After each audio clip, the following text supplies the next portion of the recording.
roule l'équipe. Bon, c'est une vidéo que j'aurais dû faire il y a longtemps, les mecs. Mais il y a beaucoup d'abonnés qui me disent, ouais, tu dis, un homme, il peut aimer une nana, mais il faut qu'il aime avec sa tête. S'il aime avec son cœur, c'est pas bon, nanani, nanana. C'est une chose qui est vraie. Essentiellement, si tu veux, à partir de maintenant, foutre aux chiottes le niveau d'intérêt d'une femme vis-à-vis de toi, fais en sorte qu'elle ait l'impression que tu l'aimes plus que elle t'aime. Ce qui démolit l'attraction, c'est lorsqu'une femme a l'impression qu'elle t'a dans la paume de sa main et qu'elle a l'impression que tu es dépendant de elle. Mais là, je suis là pour te dire, frère, que ne dis jamais, je répète, jamais à une femme, je t'aime, non, ne dis pas ça. Je sais, les mecs, que ça a l'air cruel. Que on vit à une époque où c'est que lorsque t'aimes une personne, le fait que tu lui dises, ça va détruire l'intérêt que la personne elle a pour toi. Je sais, frère, c'est cruel, mais c'est la réalité des choses. Il y a deux choses, il y a soit l'idéalisme, vouloir que les choses soient comme on t'a élevé par le Disney, je sais pas quoi, là, toutes ces histoires en carton, d'accord? Et voir les choses pour ce qu'elles sont et s'adapter. D'accord? Je te dis pas de ne pas aimer une nana. Je te dis que malheureusement, pour qu'une femme soit intéressée par toi, et les nanas, elles arrivent en courant, hein, encore une fois. Mais tu dis aux gens, aux mecs, de jouer à des jeux, c'est qu'ils n'ont pas confiance. De quoi? Jouer à des jeux, ouais. La vérité, les mecs. Dans la vie, les gars, comprenez un truc, il faut le faker. Beaucoup de mecs, ils n'ont pas confiance. Et alors, frère, même si toi, maintenant, tu regardes la vidéo et que t'as pas de confiance, s'il faut, t'as été rejeté, s'il faut, on t'a posé un lapin, t'étais là et te montrer un haut niveau d'intérêt, mais le jour où c'est que tu dois la voir en vrai, boum, elle répond plus. C'est des choses qui sont courantes maintenant. Donc les hommes, ils commencent à gratter un peu, à gratter les vernis, ils commencent à se poser des questions. Eh ben ouais, tu le fake. En vérité, si t'aimes une nana maintenant que t'es tombé amoureux, et tu devrais jamais tomber amoureux. Littéralement, c'est tomber, d'accord? Tomber dans la bolosserie, les êtres inférieurs, les décadents, tout ça, ok? Tomber amoureux. Non, tu peux aimer une personne. Mais le problème, c'est que beaucoup de gars, ils manquent de confiance, ce qui est normal, les gars. Ok, c'est pas la fin des temps. Bientôt, oui, tu seras le grand mal alpha, voilà, avec avec ton kit pour les mâchoires de Triceratops. Ouais, je suis mal alpha. Ok, t'inquiète pas, d'accord. Mais lorsque tu dévoiles tes sentiments à une femme, avant elle les ait dévoilés, parce que comprenez que le domaine relationnel, c'est le domaine des femmes, les gars. Ok, d'accord. Si toi, t'es beaucoup plus investi en elle, naturellement, elle va perdre de l'intérêt. Et qu'est-ce qui se passe lorsque une femme perd de l'intérêt? Qu'est-ce que font la majorité des mecs? Et ça, posez la question aux nanas. Lorsqu'elles ont affaire à tous les fatigués, tout ça, d'accord? Le mec, il gagne de l'intérêt. Lorsque la nana perd de l'intérêt, le gars, il gagne de l'intérêt. Moi, personnellement, lorsque une nana perdait de l'intérêt, qu'est-ce que je faisais? Je perdais de l'intérêt, moi aussi. Est-ce que ça faisait quoi? Regarde, c'est mathématique. Elle gagnait de l'intérêt. 90% du temps. Après, certaines nanas, elles vont jamais revenir. Tu comprends? Mais, si il y a de la sécurité relationnelle à notre époque, parce que comprends que tu vis dans un marché relationnel qui est ouvert. Avant, c'était quadrillé, c'est-à-dire c'était 18 ans le mariage, tout ça, après les enfants, nanani, nanana. Il y avait des familles qui surveillaient tout ce bordel-là. D'accord, les mecs. Le marché relationnel à l'époque, il était rationnel d'une certaine façon. Maintenant, il est totalement dérégulé. D'accord? Donc, c'est-à-dire que, comme d'habitude, les mecs les moins intéressés, d'accord, et les mecs qui sont tous en couple, pris, tout ça, ils représentent 20% du panier. Mais c'est l'hypergamie, ça n'existe pas, c'est du bobard, l'hypergamie. C'est un concept qu'on t'a mis dans ton esprit pour te frustrer, pour te dire que t'es jamais assez bien. Ok? Et c'est aussi une certaine forme de diviniser les nanas. L'hypergamie, et c'est aussi une forme, les gars, de quoi? C'est pour enlever la responsabilité à une nana lorsqu'elle fait un truc qui est pas bien. Ouais, mais tu vois, elle m'a trompé, donc c'est à cause de l'hypergamie. Ouais, tu vas me dire que les nanas, elles ont pas de conscience, que elles ont pas le sens du bien et du mal. Pour moi, les mecs, ça enlève la responsabilité à une nana lorsque t'as fait un truc qui est pas bien. Ok, tu dis, oh, mais c'est la faute de l'hypergamie, c'est pas de sa faute à elle. Non. En vérité, regardez, les mecs. Si demain, tu vas voir une nana, tu lui dis, tu vas voir ta nana, tu dis, écoute, je t'ai trompé. Ok? Mais c'est parce que de nature, l'homme, il est polygame. Tu crois qu'elle va te regarder, elle va dire, ah ouais, d'accord, oui, c'est parce qu'il est polygame, c'est de nature, oui, d'accord. Elle te regarder, elle va prendre ses valises, elle va se tailler, gros. C'est ce que je veux dire, d'accord, les mecs, donc, comprenez que, pour revenir au point, si elle a l'impression que tu es beaucoup plus intéressé par elle, que toi, elle n'est intéressée par toi, pour elle, le challenge il est terminé. C'est-à-dire, tu commences à devenir ennuyant. C'est ça. Pourquoi le gros CON, il est excitant? Parce qu'il est excitant. Il monte le niveau d'intérêt d'un Moulouda. De temps en temps, il passe avec son fond de bouteille de whisky Eco Plus, avec un ou deux Mouloud Bessal à côté. Et il passe une bonne soirée et il est détaché. D'ailleurs, mais toi, est-ce que t'es jamais tombé love? C'est ça? Ah, 1000%. Oh. Tu crois, est-ce que c'est sans pitié, il boit pas de l'eau? Est-ce que je bois pas de l'eau? Est-ce que je respire pas? Est-ce que je suis un robot? Ouais. Mais le truc, c'est que, l'attitude que j'avais, moi, les mecs, c'est que, beaucoup de nanas, elles pensaient qu'elles étaient en relation avec moi. Et j'étais simplement, alors que j'avais 4, 5, 6, 7 options à côté. Ok? Et c'était simplement un jeu pour moi. Ouais, je sais, ça a l'air un peu sadique, ça a l'air ci et ça. Je sais, j'ai jamais été parfait, les gars. Je préfère vous le dire. Ok? D'accord? La capellerie, c'est ça. Ok, d'accord les gars. Mais je suis en train de digresser. Donc, comprends que aussi, si elle a l'impression que tu es à fond love de elle, ça montre de la faiblesse, mais aussi t'ouvres la porte à ce qu'on appelle, ce que les autres ils appellent monkey branching. C'est un monkey branching, c'est-à-dire le coup du singe. C'est-à-dire que un singe, lorsqu'il passe d'une liane à une autre, il lâche jamais la première liane. Il commence à tâter le terrain pour voir, hop, il tâte le terrain, il passe dans cette liane-là, elle te garde encore, comme un bolos, ah, mais tu sais, je t'aime, mais on peut pas se voir aujourd'hui, je suis fatigué ce soir, hein, à mon doudou. Hop, et lorsque elle sait que la relation, elle est safe avec l'autre mec, boum, elle jump avec l'autre gars. Ah, tu vois, j'ai besoin de temps, d'espace, tiens, le temps, l'espace.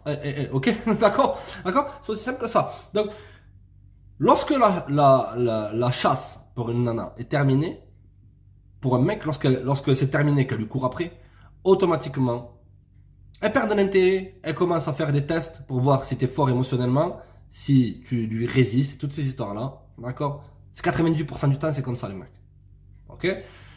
Elle ouvre ses options et elle va vers un mec vis-à-vis de qui elle doit courir après sa validation. D'accord, l'équipe? Ensuite, je suis là pour vous dire, les gars, que les règles du jeu, elles sont tristes. Parce que vous avez la perception que c'est triste. C'est-à-dire que vous pensez que l'amour doit être inconditionnel, l'amour c'est ce qui va nous rendre libres, c'est ce qui va, oh ouais, je me sens bien, c'est ça. Je te dis un truc, la majorité du temps, l'amour ça n'existe pas. Je vous le dis cash, les gars. L'amour c'est simplement une réaction chimique dans ton cerveau, d'un cocktail de 3 cams, si tu veux. 3 cams, ouais, la cam dans ton cerveau. L'oxytocine, la dopamine, la sérotonine. C'est 3 choses qui se mettent lorsque tu es avec une nana. C'est pour ça que beaucoup de gars, lorsqu'ils passent dans des ruptures, tout ça, le mec, il est là, il est comme ça. Presque un camé qui a pas eu sa dose. Tu vois? C'est normal. Ces 3 choses, lorsque tu es avec une nana, elles te fait te sentir d'une certaine façon. Tu comprends? D'accord? Donc, tu es addict à cette femme-là. Et lorsque tu es addict à une femme, tu perds quelle caractéristique? Tu perds la caractéristique d'indépendance. T'es plus indépendant. Tu dépends d'elle. J'ai envie de dire, moi je fais pour être indépendant affectif. C'est un homme, c'est un grand garçon, vérité. Ok? D'accord? Donc, pour en revenir à ce point-là, si une femme a l'impression que t'es beaucoup plus intéressé par elle qu'elle est intéressée par toi, elle perd de l'intérêt. Si t'arrives et que tu penses qu'il faut faire comme les bolos, être inférieur, à dévoiler tous ses sentiments en espérant qu'elle t'aime, ça marche pas comme ça l'attraction. Ok, tu peux kiffer une nana, mais tu kiffes avec tes actions. Je te dis pas demain de lui offrir 3 fois par semaine des restos, c'est ça, non. Tu vois, de manière sporadique. Il faut que la relation, il n'y ait pas vraiment une sécurité dans la relation. Comme dire, mais comment ça? C'est-à-dire que il faut que ton niveau d'intérêt pour une nana, il soit faible. Ça n'empêche pas de passer du temps. Il y a une différence. La plupart des mecs, les gars, ils prennent tout ce que j'ai dit, ils le prennent dans l'extrême. Ok? Si tu veux maintenir une relation, une fois par semaine, fais un truc avec la nana. Bouge avec elle, donne-lui toute l'attention du monde, même, sois romantique, sois galant. Voilà. Ok? Mais le reste du temps, vis ta vie.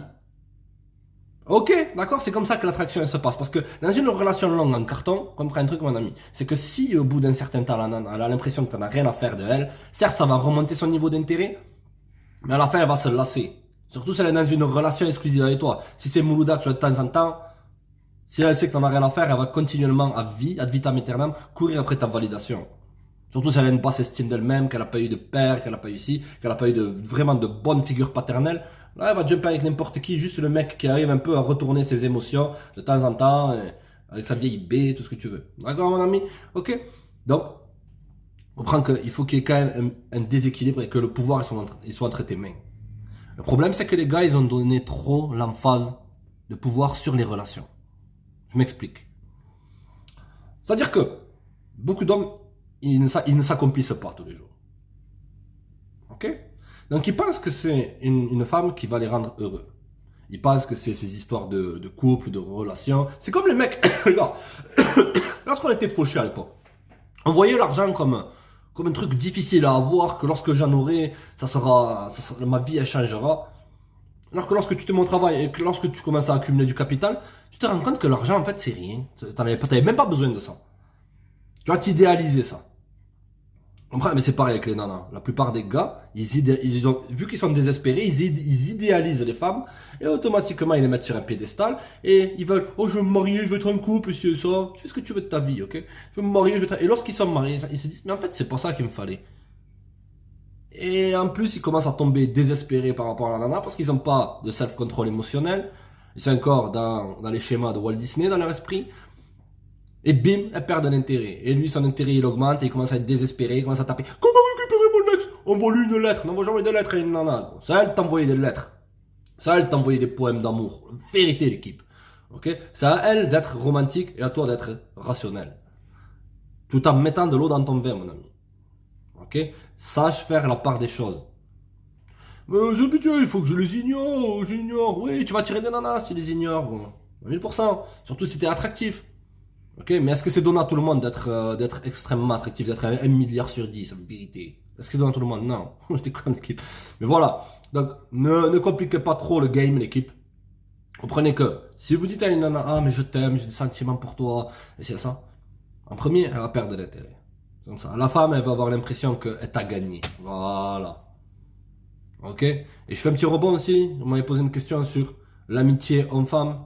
Qu'est-ce que je pense de l'amitié homme-femme? C'est du pipeau. Les femmes, elles voient l'amitié de manière totalement différente que nous, les hommes, on voit l'amitié. Ok? Entre elles, les nanas, est-ce qu'elles sont vraiment de vrais amis? La réponse est non. Ok? Après, tu peux être ami avec une nana si elle a un intérêt. Je vais te donner 2 types d'intérêts que tu peux avoir. On y va en freestyle, l'équipe. Arrêtez, je suis chaud.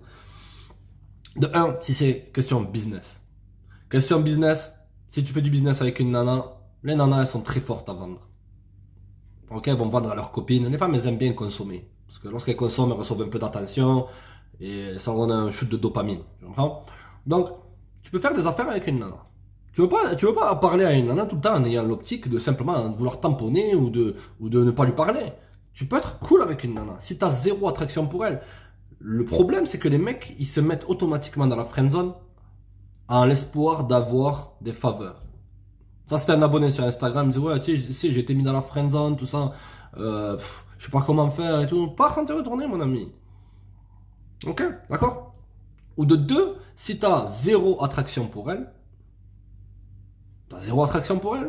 et tu vois que c'est une personne cool, mais comprends que les nanas, du jour au lendemain, s'il faut, elle peut partir ou t'oublier, même si ça a été ton ami. Personnellement, j'ai jamais réussi à être ami avec une nana. Enfin, quoique, j'ai eu peut-être 2-3 amis, mais c'était des femmes, elles avaient 50 ans, 60 ans, je dis, juste par plaisir intellectuel. Tu vois, aussi parce que je travaillais avec une.